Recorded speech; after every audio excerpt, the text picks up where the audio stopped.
Another one? What's with these guys?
Hello, everyone, and welcome to Red United TV. It's your boy Ivorian Spice, and we are back at it again with another podcast. It's been a break since Manchester United last played. Yes, in terms of competitive football, the catch-up's been held for a while until we resume, and it's the week of Premier League. It's finally back. So much to talk about. We've got Man United and the season preview. We've got to discuss Manchester United's transfer window, the preseason that took place, which ended up with an L, an L against Ruben Amorim's team, or should I say Ruben Amorim's team. Yes, come back to slap us in the freaking face. And of course, we've got to talk about Marcus Rashford returning back to Manchester United. And how will Manchester United fare this season? And Michael Carrick, is he the one? Is he the one that can lead us to the promised land? We shall see. Let me bring you into the panel. We've got Ems in the panel. Amon could be joining us, and Jerome will be joining us. But Ems, how's your summer been? How was the World Cup? Did you enjoy that? Mixed feelings. When you got two nationalities in the World Cup, I don't know, man. It was mixed feelings. I felt like Ghana should have done better than what they done. Thought England should have got to the final. Yes. But, it was alright though. It was alright. The right winners won, in my opinion, Spain. So we'll move it like that. So that's right. It's England should have got to the finals. They got finished by Argentina. Argentina lost to Spain in that final. Couldn't do anything against the Spanish opposition but defend and get a red card. It was a good World Cup. Even for me, I thought Ivory Coast should have beaten Germany. No. Should have beaten Germany, yes, and should have beaten Norway as well. But they chose to mess around and ended up finding out what it costs for just missing your chances and messing. That's African football. Exactly. That's how all the African team went out, took the lead, and then next thing you know, they've lost it. It's a shame. But there's been an improvement, 9 out of 10 African teams went to the second round of the World Cup in the knockout stages, which is history. Only one team failed, which was, I believe, was Tunisia. Yeah. Well, I can say we can be happy that majority of us made it to the last 16. The second round and also the last 16. which was I think was Morocco, was the only team that, and Egypt that probably went the furthest. Well, Egypt got bumped in it, but yeah. So they say, you know, FIFA did their thing allegedly. Yes, but let's talk about Manchester United. Manchester United were finally back after having pre-season football, winning about. And I'm trying to remember with two games. They won 2 games, 1 draw, 1 defeat. Two losses. Defeats. Don't forget about Wrexham. And the recent one being AC Milan against Ruben Amorim's team. Let's talk about it. What was your thoughts of Manchester United preseason? You're probably one of those people that don't really look too much into preseason, but from what you have seen, what are you gathering up? What do you think could happen? What, going into the season, you mean? No, we'll talk about later. What's your thoughts on Man United preseason? I'm not gonna lie to you. I ain't really watched a full 90 minutes, but I'm not really too concerned per se. But the last game, what I did see, which was ironically against Ruben Amorim, was a bit concerning. The fact we took the lead twice, and we only took the lead. We did take the lead twice. We did, didn't it? Yeah, we did. Yeah, we took the lead twice, and no, we actually did we? Yes, we did. We did. And I just feel like we threw it away. But I feel like what I'm seeing, if we don't sort that midfield out and the defense, I think it's going to be an ongoing problem. People cutting through us like a knife through butter. So yeah, it's a bit concerning. I feel like we've got the firepower, but can we keep clean sheets? That I think the clean sheets might be our Achilles heel. I think it might be one of them seasons where we have to outscore the opposition. So for me, I don't know, man. I wasn't. I was happy with the attack, but I wasn't happy with the defending. You know, too many. It was easy goals, man, and the goals were from our mistakes. It weren't like moment of brilliance or like a free pull or you know what I mean. Yep. So yep. Running through like, too many stupid errors, bro. So I think. I'm a bit concerned with the defense, man. So, and I don't know, man. We're gonna start this defense that's been around for the last 3 years. I mean, I don't know. Since 2022, we started the same defensive lineup. It's a bit worrying. Yeah, absolutely. Let me move up to you, man. What was your thoughts of Manchester United pre-season? I would say if I was to put it in a percentage, I'll give them like 65 to 70% good, because the manager is trying to do something, which is high press. He used the wingers a lot with the midfield. But like,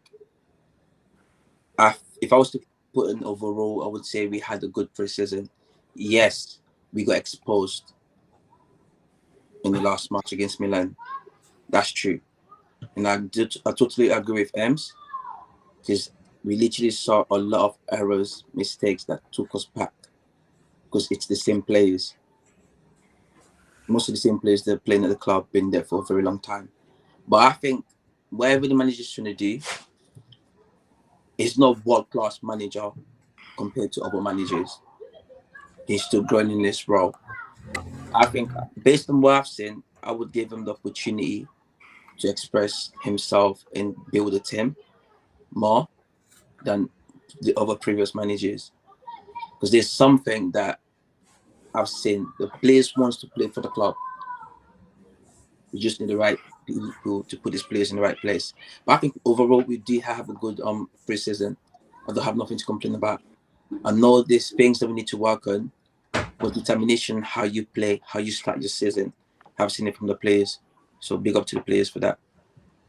I'm glad you can see the positive in that preseason, because in my opinion, if despite us winning 2 games, losing 2 and draw 1, for me, in my opinion, that wasn't the best preseason in terms of results. And I know that people say preseason is not about results, it's about match fitness, but preseason sets the standards of how the team will play. And my problem is that I struggle to see how the team will play going forward into the new season, because of the manager as well, in my opinion, has not really cemented his philosophy at all. And I always say I have my reservation, which we'll talk about Carrick later.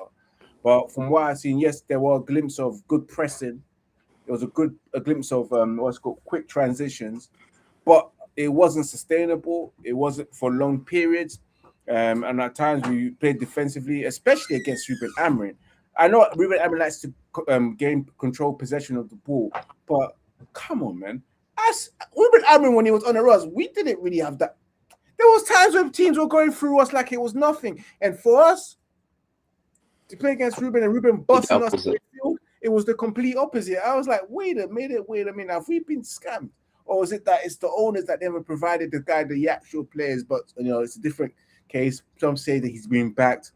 I would say semi-backed in a certain way because he asked for players and he didn't get them as well. And certain position wasn't filled to the best of their abilities. But yes. But the game against PSG where people say, oh, yeah, we went toe-to-toe to PSG, I don't really think that. Despite sometimes we were looking good, I felt like PSG was a better team. Wrexham was a game where I was thinking, wow, 1-0 to Wrexham. They scored so early as well. And the goals we conceded, it was too damn easy. And that scares me, that we was too easy to score against. It scares me like that we're easy to score against, and we're conceding silly goals through the run of play, sometimes defensive errors and mistakes as well. But then again, yeah, I just don't know. That preseason, in my opinion, wasn't the best, based on the fact that we've lost 2 games, drew 1, and won 2 out of all those games. I can't see the positive in it, but hey, I'll wait anyway, because again, it's preseason. Not every player is competitive or just want to get minutes into the legs. So let's not take everything. Can I just add one thing to what you just said there? Mm-hmm. I just want to say, bear in mind, most of our important players just came back, Oh, yes, that's true. He played with young players throughout this preseason. We got to give them kudos. That's what I said. It's the determination from the players that take. If we do have the right players that playing the right minutes, I think we got a decent squad, a very good squad. Actually, we just need to add few more players because there's little games to come up. I'm not gonna lie. I'm a bit concerned. I feel like I've seen this story before, bro. Where Can we be positive? No, you have to be concerned. Where every time Man United get Champions League, the foot gets taken off the pedal. It happens every time, and then when we come out the Champions League, they step on the pedal. 100%. And I can feel it. It's not a thing of for me, my concern is, does that make Michael Carrick a bad manager come whatever time he gets sacked because he wasn't backed? That's what I'm worried about. 100%. Let's go into that transfer window because Manchester United only happened to sign 2 midfielders. I think 2 backup goalkeepers, a young boy in Tottenham. But really and truly, from our perspective, we've only signed 2 players, respectfully. Let me not disrespect Carl Darlow, who came on a free transfer from Leeds. But really and truly, the players that we only see that we sign is Andros Santos and Yuri Tillemans. I want to get you guys' thoughts on the transfers that we brought in, what we've done so far in terms of business, whether it was good, whether it's bad, and what do you rate it as well? Because in my opinion, so far, I feel like this has not been the best transfer window at all. Just bringing in 2 players, and again, M said it the most. This is the season we're back in the Champions League. This is the season where you're supposed to be spending money. Not when you're out of the Champions League, like you're doing everything that you can do to get back into Champions League. Yeah. But when you're in the Champions League, when you need squad depth, you need, and we knew that we had a massive clear out. We got rid of certain players as well, clear the wages for this particular reason, to bring in quality players. Manchester United made 2 signings early on the start of the season, and then went quiet for the last 3 or 4 weeks, where we're thinking this is the part where you pick up the pace because the World Cup is finished. Yeah, you can start signing these players. We want to be hearing this player got signed left, right, and center, like the way Chelsea was signing a player every single day. Yeah, but we didn't do that, man. In my opinion, it's a poor transfer window for Manchester United. You can sign players when it comes to deadline, but I'm not impressed because the moment you're supposed to have these players in was during the preseason, even up to now. Let me get your thoughts, you guys. Who wants to take forward your thoughts on Manchester United transfer activities? I felt like it started positively. Actually, wait, who come first? Was it Andre Santos? Andre Santos, then Yuri Tillman. Bro, I can't lie, bro. When Andre Santos was linked, bro, I was like, what's this, bro? Like, is this something to get excited? That's like, I don't know, you go to a rave, excited to see some nice things, bro. You go in there and you're like, yo, what's this, bro? It's mad. Like, I've never seen the guy play, so I can't even have a comment. But then when Tillerman's coming, I thought, all right, cool. They might be a start or something. But I tell you now, if the window closes and these are the signings, yeah, mate, we're in big trouble. We're in massive trouble. We are in massive trouble.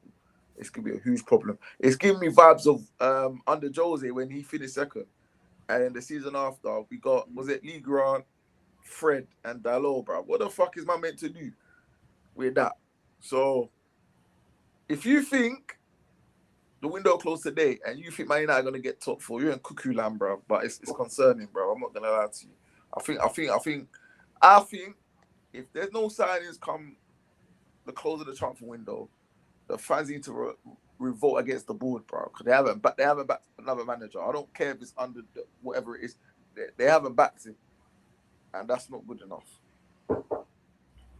Welcome, John, to the show. We're just talking about Manchester United's transfer windows and how we rate Manchester United transfer window this so far. Let me get your thoughts before I get his thoughts as well, man. Joe, man. Yeah. What do you think about this transfer window? Is it a good transfer window? Because I've said it's a failed transfer window. It's been poor so far. We've only literally signed 2 players. Forget about the Carl Dollo. No one sees that. No one noticed that. Or the other guy, me or whatever, the other goalkeeper, and the youngster that came from Tottenham. Really and truly, we only signed 2 players. Yeah, I'll be honest. At the start, I was expecting us to have a lot of activity. But right now, it feels like it's very underwhelming, and it just looks like the board are not willing to do what's necessary to get the squad up to the level that it needs to be to compete on 4 fronts, because obviously we're back into the Champions League. And like you said, we've only just got really 2 senior signings that will go straight to the first team. One is obviously Tielemans, one is Santos, who didn't really play much for Chelsea. But we obviously know that he's a talent, but we're yet to see him thrive in the Premier League. So even that is not a given that that's going to be a successful signing. So really and truly, it's just one Premier League proven signing that we've got. And there's a lot of work to do in these next 2 weeks. And to be honest, I don't have a clue what the club's doing at the moment. In the middle of the transfer window, I thought, yeah, we're moving in silence so that we can avoid all this unnecessary noise and guesswork and rumours and stuff that might affect our transfer activity, and just move professionally. But now, it just seems like we're just not doing nothing. It seems like we're just waiting for the season to start and just going with what we got. I hope I'm wrong, because right now we can see from the preseason games that we had that, to be fair, I didn't watch any of them. I just saw the highlights of the game against Milan. That was short in key areas, short at left back, because we can't rely on Shaw. We're potentially going to be short on defence. We haven't got a settled defence. We've got too many injury problems there and little niggles that come here and there. Not too sure about the midfield. It still needs beefing up, because obviously Casemiro is going to be a big loss. And the Rashford situation, we don't know if that's going to have any change late in the window. And then up front, Sesko's injured, and we're playing makeshift players up front, so we might even need another forward. So it just seems like there's a lot of work to do, and the club ain't willing to spend the money for whatever reason, despite us qualifying for the Champions League and competing on all 4 fronts. So I'm just a bit perplexed on what the strategy is at the moment. Is it just going cheap, or is it actually going to get a squad that's gonna compete? Because right now we can see that the Premier League is very wide open. I think there's 9 new managers that have entered the Premier League this season. Pep's left. All the other top clubs have got new managers: Chelsea, Tottenham, Liverpool, Newcastle. So it's just like, this is almost feeling like it could be a missed opportunity. to strengthen and start challenging for the Prem. So let's see what happens over these next 2 weeks. But so far, very, very underwhelming, and the club need to get a move on. And that defeat against Milan, that might be a blessing in disguise, because it's let us know where we're short and what areas that we need to improve on. I can't believe that defeat is going to be a blessing in disguise. Throughout the whole entire pre-season, we've been saying that certain men need to be replaced. If they're using that as a reference point to make them think, oh shit, we need to do something, then that just shows me how unserious this Manchester United board is in yours. Amok, your thoughts on the transfer windows, Manchester United's transfer activities in the transfer window? I think it's very disappointing because we've got a new manager. No one really thought we were going to sign. We can't see you, bro. All we see is the top of your head. Lower, please, lower. Yeah. Obviously, we just got a new manager that I didn't expect us to have him, but he came in and did exactly what they wanted. I know everyone said the same thing. We go into the Champions League this season, but with the performance and activities in the transfer window has been very slow. I know they're trying to get the young talents in, with a reasonable price. They're trying to reduce the structure at the club. What happened? Oh, it's frozen. I don't know if we lost connection. Yeah, probably have to log out and log back in. Yeah. Is it an SL, blood? Is it an SL? Yeah? No. I think he's using his phone, innit? You know, so phone's not the best for this.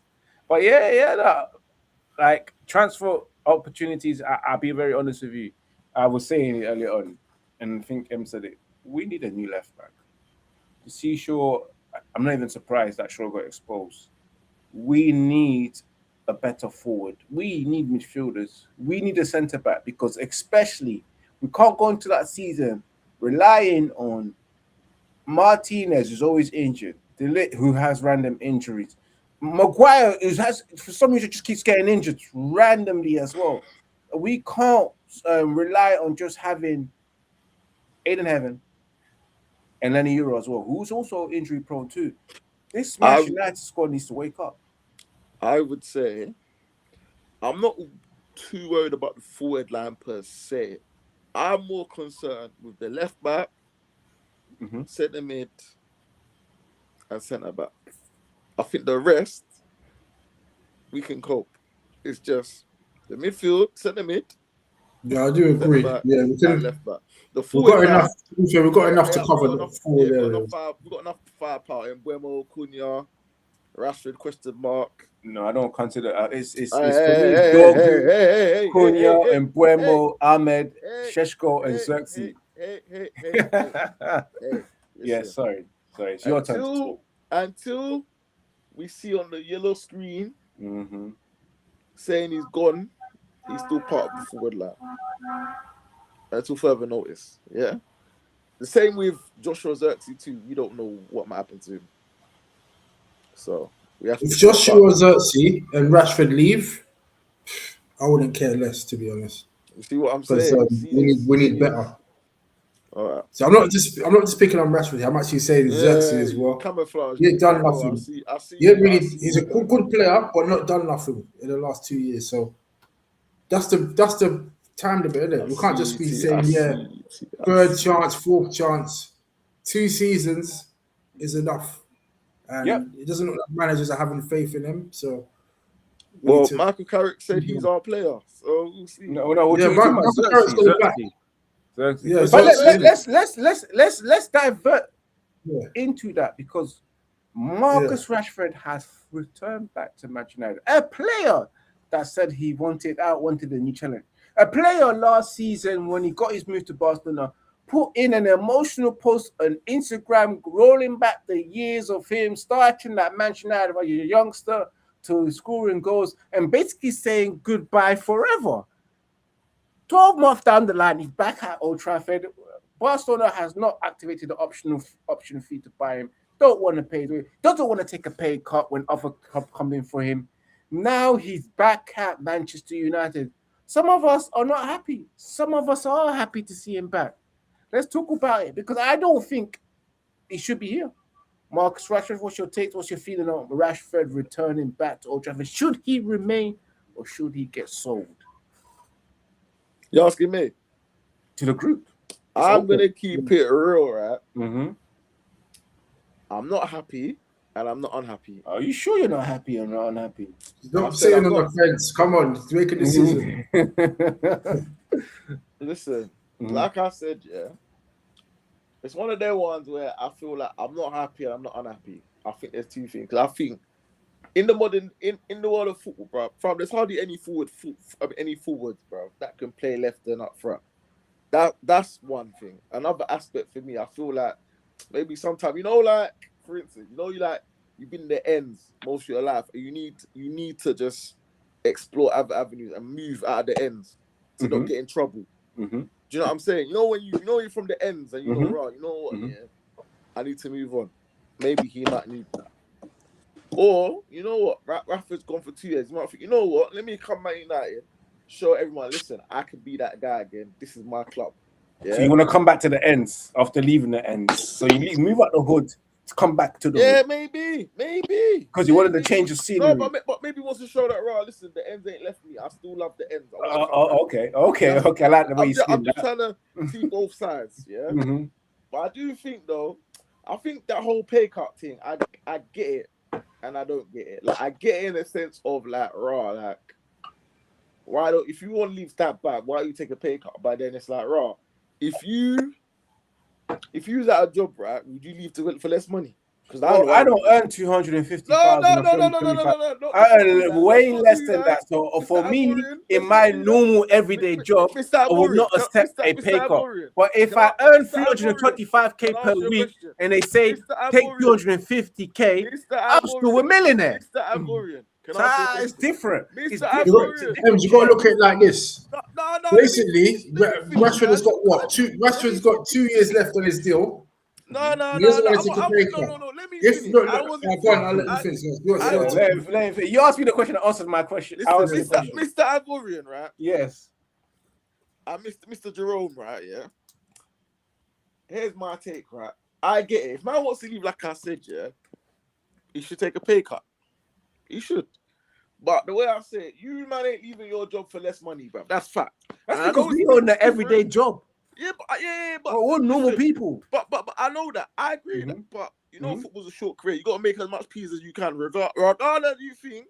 Man may not need no money anymore, but you need to make as much. But listen, generational wealth. He's got to have his I guarantee you, he's got enough wealth to make it into 5 generations, even 6 or 7 if they do it that well. If this was, let's say if this was someone from Africa, you ain't telling my man to take a pay cut. You wouldn't be saying that. On what his job is. No, if he was a footballer that was from Africa, Ivory Coast, yeah, go on. You ain't telling man take pay cut because man got families to feed back in Ivory Coast. You got a village to feed. You know this, bro. If I'm the realest person, will tell them, listen, you need to do what's best for your career, fam.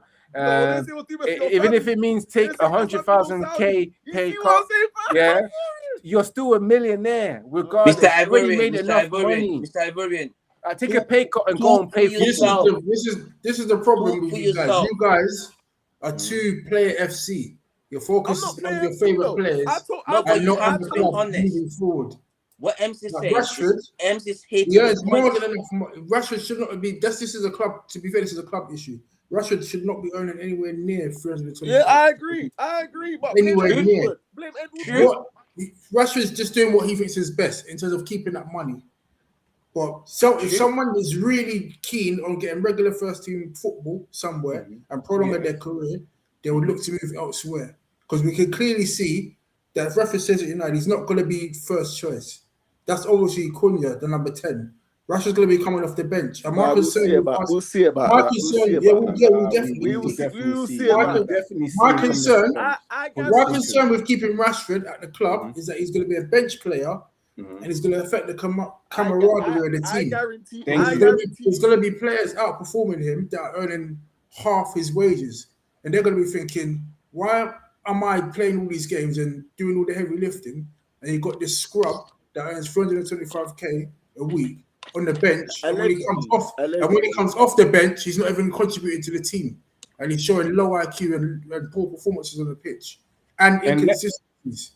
This is what's going to happen. That's what's going to affect Cunha and all the other players that are not happy with their pay because they're outperforming Rashford, who earns more than double what they earn. That's my main concern. Let me add to this. Players will think they can just do whatever they want to do and still come back. Like, it's unacceptable. The behavior as well. Like, imagine me disrespecting the football club and then, I can come back. What's it going to show? Where is the squad development? Where is the respect in that squad in terms of well-being? Like, seriously, what kind of Mr. Ivorian, what kind of example does it set to other people in terms of standards? Mr. Ivorian, you have to have standards. Mr. Ivorian. Yeah, Amok. First of all, let me reintroduce you. No, let me reintroduce you back. Big up to Amok. This is the biggest fan of Marcus Rashford. He's about to talk and back up his guy. So let's hear him back, Marcus Rashford. To be honest, thank you though. I do appreciate the introduction. But all I'm trying to say is this, yeah.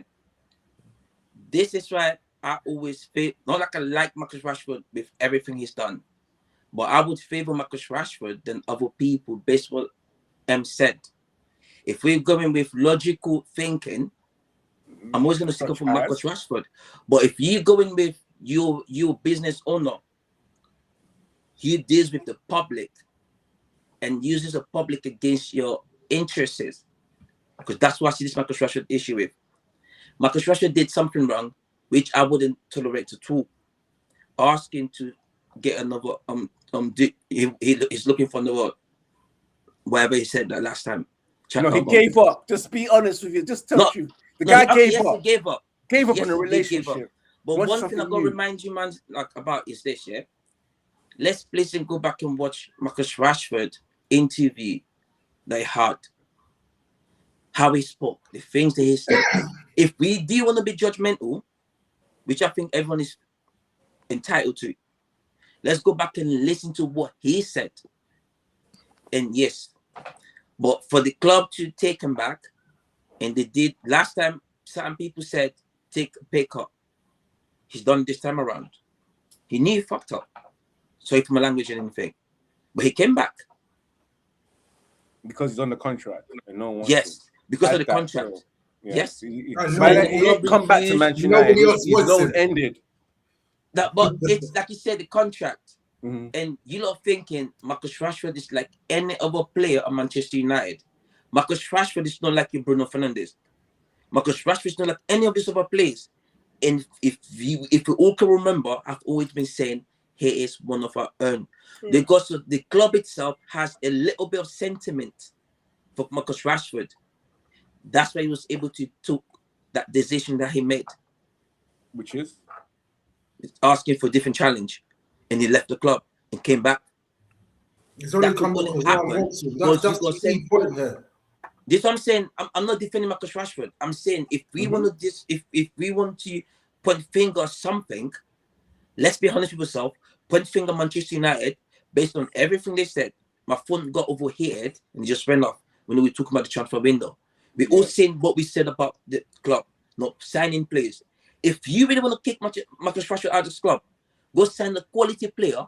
I think Cunha is way better than Rashford. I think Ahmad is better than Rashford. And Bournemouth is better than Rashford. That's just my opinion. But based on everything, it's one of and the quality he has, I would keep him. And this is my thing with Marcus Rashford. What I can say is that if the club is serious, one thing I like what you said earlier on, is they would have gone and signed a quality player and then told Marcus Rashford to leave. But the problem we have is that Marcus Rashford has a standard of which type of club he wants to join. He doesn't want to take a pay cut. He wants to join a top club. And the problem is, my brother, you're not that guy anymore. No top club are looking at you wanting to pay your wages. If you was on less money, maybe you have a very good chance of going back to Barcelona. Because you're on this high amount, but even the clubs that want to pay his wages, such as the Fenerbahces, the Galatasarays, he doesn't want to go to. If Saudi Arabian club comes to him and says, we want you, Marcus Rashford, He doesn't want to go there because he wants to play for a top club because he thinks he's. Let me just add something to that as well. So it's hard for us to get rid of him. No, really, Barcelona, if they really wanted Rashford, they could get him. They could pay the 25 million and they could pay his wages. The reason why they're not taking him because he would come in and he'll be earning more than actual real elite players at the club. You can't have someone like Rashford earning more than players like Yamin Jamal or Rafinha. All players that play in his position and that are ahead of him. He would come and effectively earn more than them, and that won't make sense. And that's the problem that we're having now. Jerome, I disagree with that statement, you know. That's the problem that we're having now, where he'll come back here players, you know? and he's going to be earning more than double than players that are better than him. He could compete. That's going to affect the camaraderie of the club. And I hope you guys remember me saying this when the season starts and we start having poor performances and we've got Rashford in there strolling around the pitch. Bro, listen, bro. I don't like the way you man are hammering this guy, bro. Okay. I don't like the way. I don't like the way you back him. Yeah, that's fine. We allowed to back him. We asked him to Manchester United. You backed me. You guys are backing mediocrity. That's the problem. No. My thing is this, right? If he left tomorrow, that's fine. I'm not gonna say, hey, come here and stay. That's fine. But my thing is this, right? While we still at Man United Football Club, yeah, representing the badge, right? He, in my opinion, owes, if he's gonna stay, man owes it to the fans. He needs to put in performance. He needs to get us back on side. We shouldn't be going back. He needs to get us back after the shit he's done. I agree. So man needs to come and prove that, right? Yeah, I'm here. I'm gonna do my thing in it. I'm gonna put my head down and do my thing. If he does that, I'm sure every Man United fan will back him. Even the ones that you two want him out will back him. Basically, for Rashford to turn it around, he'll need to have his best ever season at United. You see what? You see this. Turn it around, and I can't see that happening. People like you. He would have to. People like you. That's the only way Rashford could turn it around, by having his best ever season at the club. Well, how much do you expect me to back him if he's not going to have his best ever season for me to win my heart? Wait. To win my heart back, to win the Manchester United fans' heart, that's not for Rashford. He has to go. So what are you supposed to win our hearts back? What are you expecting from Rashford? Yeah, to win our hearts back. What this season? No, to win our hearts back, to win the Manchester United fans who are not agreeing to this. I think Rashford, yeah, if he stays the whole season, I think man he needs to score 20 goals, have 10 assists. Okay. And he needs to score in the big games. If he scores in the big games, I'll be more than happy. You put yourself on mute. Or contribute. Okay, yeah, that's fair enough. That's 20 fair goals enough. But I'm gonna stand on this. Whether he scores 20 goals and gets 10 assists, I am Marcus Rashford out. Because why you don't behave the way you are. You're on mute. You're on mute, by the way. Patrick, yes. We do not have players that's got 20 goals. So I'm not going to set the barrier for Marcus Rashford to come into the team and score 20 goals. Nope. 15 goals. For Barcelona. Yes. That's what Rashford needs to do. It doesn't matter. But that's what he needs to do. It's just an example. We do not have anyone that scored 20 goals. So I'm not going to put the bar up for Marcus Rashford to come back into the team. 15 goals is good enough. Yes, I understand, but he's coming back into the team. He needs £225,000. He needs to settle 20 goals. This is what I'm saying. He needs to settle. This is his not club, 20 goals. 15 goals. Yes, I do understand. So, Omar, there's a lot. See this. We are fans. Look what we're going through as fans. 15 goals is fair enough. What's your expectations? My expectation: 15 goals, 8 to 10 assists. Okay, he's got a decent season. Yeah, but guess what? Yeah, I may choose goals, but like I said before to Ems, I don't give a shit. I want him gone. I'm Marcus Rashford out, bro. There's a reason why is that the same? Is that the same energy for Ruben Amorim? Yeah. Yep. Oh, I had that energy towards the end. He was there. Asking the question. No, he was there. I know you keep mentioning Amorim, but Amorim was here for just over a year. We've had Rashford for how long? Close to 10 years. 10 years. I've only seen him have 2. And we're still back in mediocrity. Come on, it's two different things. I drunk. Did you not hear what I said though? I said if he went tomorrow, that's fine. It's fine. Yeah, I heard that. I heard that. But what I'm saying is, I did say that. Rashford's had his time, and it's not worked out. Yes, 100. But let's move on. I think let's move on from Rashford. Let's go on to the manager because we still got a prediction. Michael Carrick.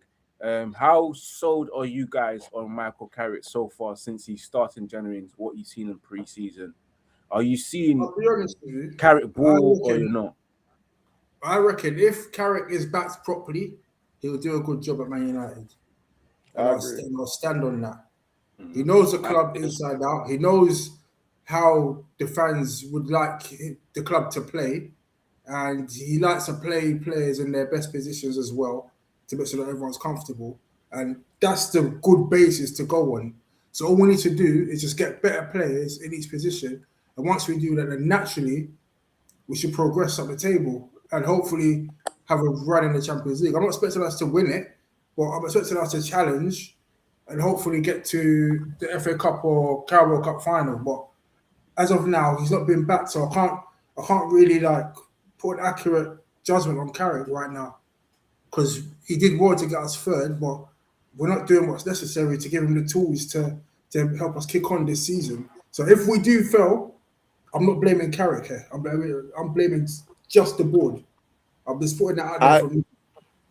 I agree with you. I think, right, this won't be a Carrick problem. If it goes left, I reckon, if it goes left, I think everyone will be looking at Ineos. I don't think it'll be a Carrick problem. I reckon Carrick will be exempt. I know some people got reservations, but I don't think it's Carrick himself. Like, as I think Bob said, bruv, they keep doing this, bruv. They'll buy the house and no furniture, bruv. It's ridiculous, bruv. And I just think, right, even if, right, we've got the two centre mid, bought a left back, and the transfer window closed, yeah, I'd say, all right, we've done okay. We've got something. And then we go to January or next season. But if we're going to just have these signings, bruv, we're in trouble, man. We're in massive trouble. Massive trouble. And I don't know, man. I just think Carrick's a sitting duck. And I don't want Carrick to get sacked. But I think this cycle might happen because these boys, I don't know what's going on, bruv. We waited like 2-3 weeks, bruv. Nothing. Not even Man United are linked or made a bid. Or even now, I don't know who we're linked with. There's no news. No, literally, we're just sitting and waiting. My concern with Carrick is that I'm not seeing who he is and what Manchester United are under him. That's my concern. We're not controlling games. We're just not. And of course I understand that we haven't controlled games for years. But I thought under Carrick, him being a midfielder, he'll be a manager that would like to control the game, you know. And I'm not seeing that from him. I'm concerned, especially when I watched against AC Milan, when I watched against PSG, when I even watched against Wrexham, and the team that we beat 4-5-0, whatever the scoreline was, and the win against Atletico Madrid. We are not controlling the game as I expect us to control the game with Michael Carrick, and his philosophy is not telling for me. He plays the players in the right position and etc., which is good, which is nice, and made us finish third. But I don't think he's the guy to get us to that level where we need to get to. And if there are people saying he's not being backed, you know, I remember certain managers, and I remember certain men saying that managers should be able to get the best of what they have. Are you putting that tone at me? No, I'm just saying certain man's in it. But when it's Michael Carrick, he's like, oh yeah, this and that. No, it's the truth though. I'm in management, yeah, and to be able to get the best of what I got before I add more talent to be the best. If I can get the best of what I got and show them what I can do with what I have, then I know that I'm very good at my job. I hear you. I'm not seeing that with Carrick. I hear you. But there's a lot of change. I'm gonna hold my judgment on Carrick and just let the season progress. Yeah. Thank you. I remember OVG. We literally won every single game in pre-season, and everyone was gassed. And then we had the first game at Old Trafford against Reading, and we lost. And it was like a big, massive. No, Swansea. It was Leicester, Jamie. No, was it Swansea. Yeah, Swansea. Sorry, Swansea. Yeah. And then after that, I think the second game we lost 4-0 to Milton Keynes in the League Cup. And then after that, the club went and got. I think they got Di Maria and Falcao and started going crazy in the market. So that's why I'm kind of just like reactionary. I'm not taking pre-season too seriously, because obviously we had the World Cup in it, and some players are like just coming back, and it's a bit of a disruptive pre-season, isn't it, with World Cup? And obviously because there's a bigger World Cup with 48 teams, so we just need to just wait. It might be a slow start to the season, but hopefully we can see what Carrick's trying to do that bit by bit. Maybe hopefully by October. I also because Max says Carrick is clueless. Sad to say. Let me add to did you guys? Can you guys see? Even if Carrick's not back to any more signings so far, can you see him surviving this season? I think he could make the top 8. Ooh, top 8. Yeah. Top 6, top 4. I think it's a top 8. Then he's probably. Wait. You're making my head go. No. Ask. It's no opinion. If anything, if you don't object me, just ask why. But Jerome mentioned something. When you said top 8, I'm right thinking, whoa. Like, no, Jerome said something. It's for the taking, based on the changes, based on how many managers that's left. There's Jerome. You said Liverpool. Like obviously this is the second year. 9 new managers. Chelsea just done it. Yeah. Newcastle just done it. Carrick is in it. He got a very good performance from the team that he had last season. We shouldn't forget about that. That was a strategy that came in. Say this is what I'm going to deal with to the end of the season. Mr. Ivorian, do you agree with you? We haven't seen that concrete conviction say, oh, this is Carrick's football. Mm-hmm. But Jerome also mentioned that what he's seen so far is pleased with it, which we haven't heard from other managers. So, like, we all can I understand that we all talking based on a good, positive side, because we want to see the team progress. We want to see the team achieve the trophies that we used to win when we were younger. But also, there's a big doubt about all our expectations and all our prediction, which is the owners and the board of directors. We just got a new manager, see the activities around him. But what I saw from Michael Carrick when he took over Amorim, I would say alhamdulillah, that was someone like him at the club. And he the players wants to play for as well. That's my perception about everything. Quality, JVE, how the players play within the season itself, injuries, fatigue will come into place. That's when we start judging how he's like that game management. Because the only thing I could judge him about is the game management. And how long, if the owners in the board supports him with at least another 3 signings, because he's a new manager that's taking us to the Champions League, I think we need at least 5 or 6 players. Yeah. We're not going to get this. I just wanted to add, it's been like what 2-3 years since we've been in the Champions League. So this is a big thing. Thank you. And M said it all. You don't want to invest. May I say, right? I think we've got to give Carrick a bit more positive in terms of Man United have not become a circus. Everything's a bit quiet. We're not like, before everything was just wow, Man United this, Man United that. We've got to give him that sort of grace that he's coming and he's just, you know what I mean?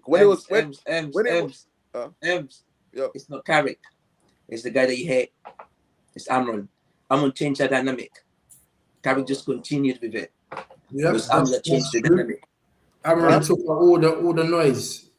Amorim changed everything around the club. When it comes to I'm not buying the media behavior, this guy was airing everyone, bro. Including I don't want to give Amorim credit for nothing. He didn't do nothing. What did he do? Amorim dissed everyone. Amorim took everyone out. Amorim helped change the culture of the club. Thank you. I am coming. Carrick is. You see when we got beat by Milan when they battered us 4-2. Mm-hmm. Most of the players, apart from Rashford and Mayne, were hugging him. So that shows you that the players were happy with Amorim. Bro, All that is all well and good. He's had a bad Bro, pre-season though. we couldn't beat That's teams his with first 10 game men, against bro. us. Like, man, I'm done. Amon had a bad pre-season though. Yeah, the Don't average forget that. preseason is bad. He's because obviously his formation is like, you know, it takes time for players to get used to, isn't it? But he used it against us. And he Yeah, won. but I think Comprehensively. that got for me. What I saw that day was a manager. He's coming back to play against his old team. He's gonna tell his players to play better. Like put in more work. I don't even sweat it. I wonder what our players was thinking, because I'm And pretty that's sure they was exactly. told that we need to get one over Amrin. It should have been the That's most it. competitive And then match do it. throughout this preseason. It should have been the most competitive match. That's your ex-manager coming to play against, you know. You should make a big up, like, you get what I mean? But He ain't gonna last 6 That was months. younger embarrassing. players I be know I better. only He saw won't the last highlights, 6 months. He but ain't that was lasting 6 embarrassing months. to let Amorim come and dominate possession. The younger players that plays and against scored- that played against scored 4 goals. PSG played better than the older players. He's not lasting 6 months at AC Milan. Watch. I know, bro. He be gone. Anyway, this ain't Amorim talk. Anyway, get him out of here. Let's Back move what on I'm saying, to Carrick, yeah. bro. Carrick, bro. Let me tell you something. I think due to the fact Amorim's still holding the No, club. let me think. Due to the fact there's 8 or 9 new Premier League managers, yeah. Bro, no, Thank it's you. mad, right? You gotta think, right? The Premier League got bare managers on work experience, fam. This is mad, blood. So I just think, raw. That's why this is why it's our opportunity to pounce. So It's for the Yeah, taking, you well, know. we're not signing players to pounce in it, and we're not seeing the Yeah. football that we want to see to be pouncing on. That's So, true. we're just heading for mediocrity That's at this true. point. I don't know where we're playing. Now, Mo said it. He's expecting top 8, not even top 6. No. I think top 5. Top Top 8. eight. That tells me what I need to know about Top 8 is where we basically are. out of Europe. It's based on the performance from last season going to this season. If we could make it to the top 3 last season playing one game, I do understand. But we got multiple games to play this season.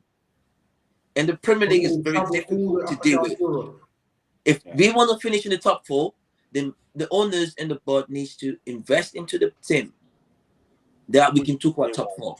2 weeks left of the transfer window. They haven't done anything but sign. I think Man United got something up their sleeve. There's no way. Yeah, Are you telling me we're relying on Maguire?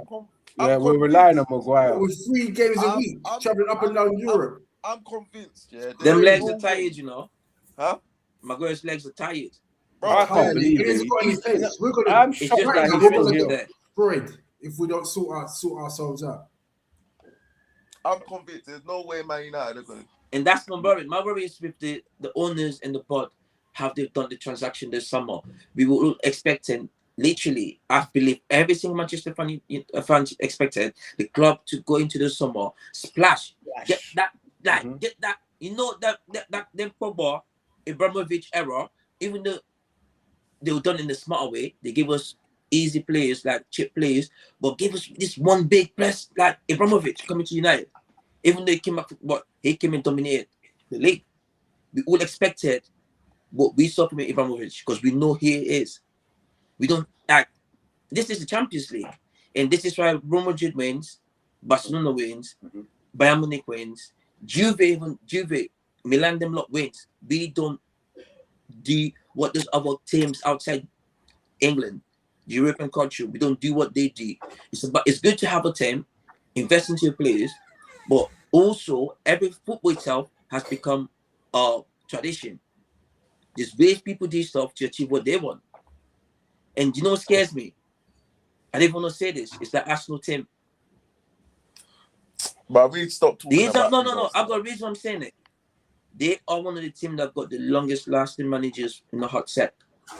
Understands the league. As well. Understands the players. He's got the experience of coming second to the end, which is like last season won it. I'm scared what he got in the slave to do this season. And I'm even scared about the Champions League because Arsenal has always got closer to the Champions League. They got close, really close. So that's what I'm saying. Out of all the managers for me, it's Arteta I'm worried about. Let's come off Arsenal. Let's talk about Manchester United's season.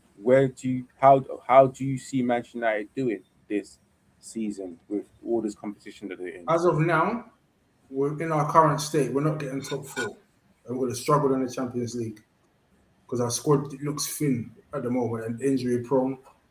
Unless we get 2-3 quality signings in, we're not going to get top four. I think if we do manage to get some good names in that will strengthen the squad and not just come in to the academy or something like that, then maybe we could get a strong top 3 finish, a run in the Champions League, and hopefully win an FA Cup or a Carabao Cup. That will be considered to be a successful season. But right now, it's looking doom and gloom right now until we see more good signings coming. I think, to be honest, I'm skeptical about this season based on what I've seen. There's so much transfer window, so I was optimistic at the end of the season, but now I'm a bit worried. Based on the squad that we do have, I don't expect anything from the squad. No trophy, no anything. Mate, like I said, top 8. If we can make it into Europe, I'll take it. Because we all might blame the manager first, but the owners needs to do something. So our performance in this league season that started, and every other competition that we have to play, has to do with the owners of the club. What are you doing for this new manager? The manager can pull some trick off his slaves first, because we still got quality players at the club, but we need more to compete. Other teams, for example, Chelsea, Man City, got plenty of players on the bench, quality players that come off the bench and change a game. We don't have them. We got them in certain on positions, but not every single position in the football pitch. So that's my worry. The club needs to get more players because we're playing a lot of games. We played one game last season, they did well. But this time around, we've got lots of games to play, and we need more players. 100%. How do you think Manchester United can do this season? How they fare? 2 things. If the window closed today, bro, might be 8th blood, but I'm being confident. I think Ineos got a trick up their sleeve. Houdini set them route by, so that's the case. I think top 4, blood. Top 4. Yeah. Top So 4. You know the funny thing is, just to add, I know definitely Ineos are going to get signings in these next 2 weeks, but it's just a question of, are they getting proper signings, like the guy from Morocco that Man City are linked with, or Alex Scott? Yeah, Buadi or Alex Scott or Lewis Hall. Are we getting those names in, or are we going to be getting some young, promising talent that's not going to be ready for the first team, but they're going to just count that as a name? Like, that is not real. We need to just get the proper signings in that we need to come straight to the first. Yeah, I walk straight into the first team and make a difference because we lost out on Casemiro. That's big. That's a big L. That's big loss as well. And for us to just get Andrew Santos and Tielemans, and Tielemans is a fantastic signing, but we need more. You know, if I can add, right now, let me just say, right now, Mason Mount is injured. Yeah. Who's backing up? And it was Enzo Jerome that said injury prone players. And Martinez, he's good, very good, but too physical. He's getting injured. But just one thing, me as a fan, I would love to see JJ, the young kid, in the first team. Well, Carrick never gave him a chance. I'm just saying, a couple of minutes. Carrick don't believe in him. Minutes. Nah, in the Premier League, you got in the Champions League, in every single competition Manchester United has to play. I want Lucky to have game time. Oh, it's a bit hard, isn't it? Rashford is No. Oh, what? Rashford needs his minutes. Rashford needs his minutes. Yes or no? Rashford needs his minutes. For a very long time. How can JJ Gabriel play if Rashford needs his minutes? We've got Dogu, we've got Ahmed, we've got Cunha, we've got Abuemo, we've got Rashford. How can you fit JJ Gabriel? If the Champions League game, Rashford is in and he's got like 60, 65 minutes and doing nonsense, I would take him off and bring JJ in. Even 50 minutes is the young talent. I've watched football. You and Jerome love Messi. Do you know why? They took the risk, introduced him into the foot at the biggest stage.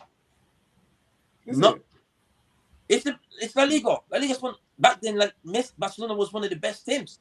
You got players, but he still played among these big names. Ronaldinho's, everyone he played. I'm saying JJ is one of the best talents I've seen for a very long time.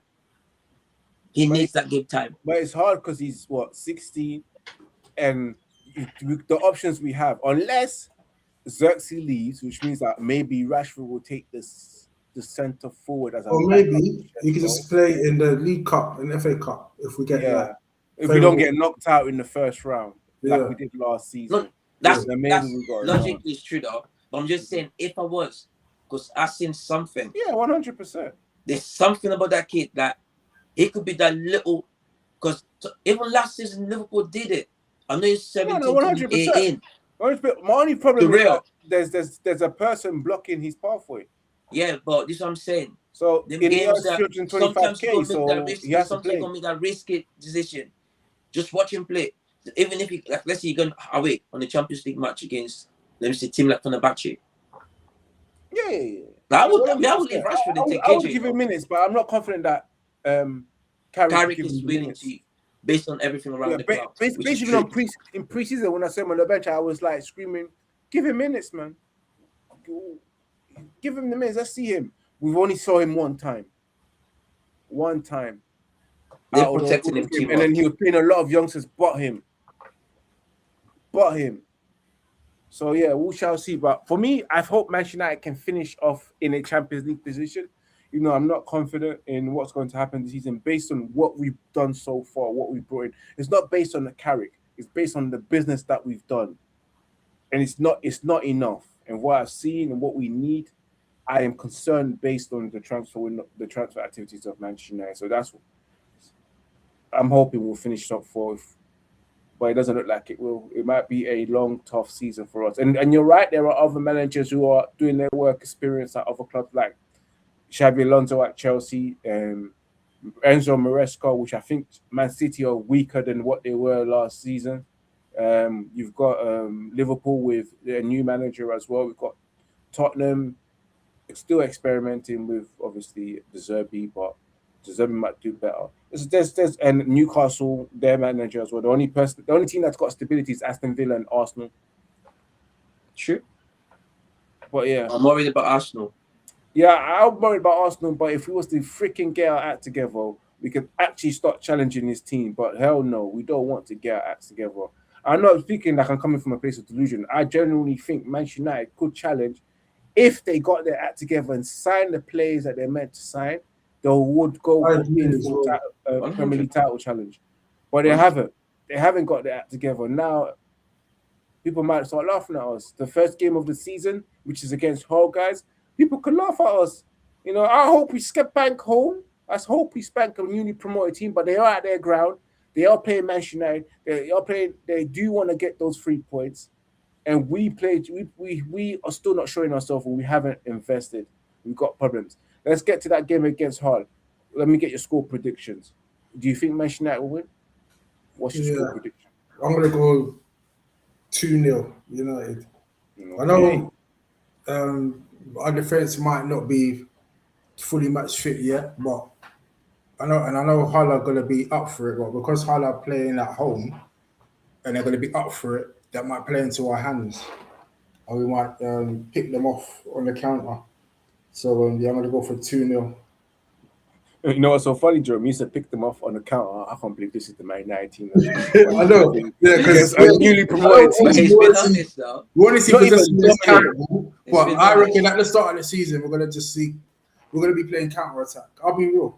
If it works, it works. That's what we could afford for now. But I think we would make me either 3-1 or 4-1, just because I know we can't keep a clean sheet. I won't say it. So I say 3-1 or 4-1. MC, what's your thoughts on that game against Hull? We're away, innit? Yeah. I think it's lunchtime, innit? Saturday. Yeah, 12:30. Bro, certain man can't get the burgers early, bro. I'd say 3-1. Cunha with 2 and Mbeumo with 1. For me, I was going to game players as well, you know. I actually taking Mbeumo to score that day. I think we're drawing. Bro, you and your nigga. I think we're drawing. You know, if we draw and we didn't do anything in the transfer market, the fan base is going to have a massive But meltdown. it's based on what's happening right now. There's no transfer. Nothing's happening in the transfer window. We're 4 days away. Actually, no, 5 days away from Saturday. I think we're drawing. And our defense as well, leaking goals. I think we're going to be the team that concedes the first goal as well. Honestly, I think we'll be fighting back to equal. We're going to be the team that equalizes. I'm just not confident with this team at all. But I hope I'm proven wrong. I hope we spank them 5-0. But in my mind, in my head as well, I think we'll draw it. I didn't even give you a score line. I like the fact that you've been objective, because if you think about it in that aspect, it's true.